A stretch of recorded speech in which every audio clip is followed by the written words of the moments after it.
أنا عبد الله عبد العزيز، لاعب منتخب مصر للكاراتيه تحت 75 كيلو كوموتيه. أنا بطل عالم ومصنف الأول على العالم، وشاركت في أولمبياد طوكيو 2020.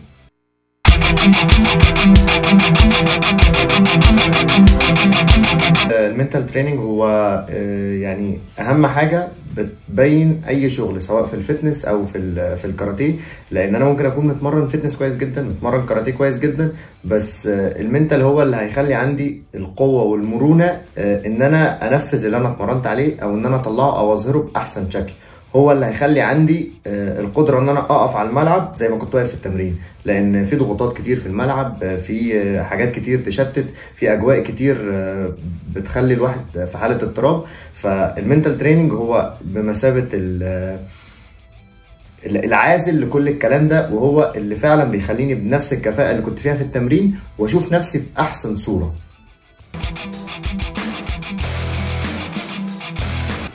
انا اشتغلت مع كابتن طارق امين في كذا بطولة عالم، يعني طبعا ليا الشرف.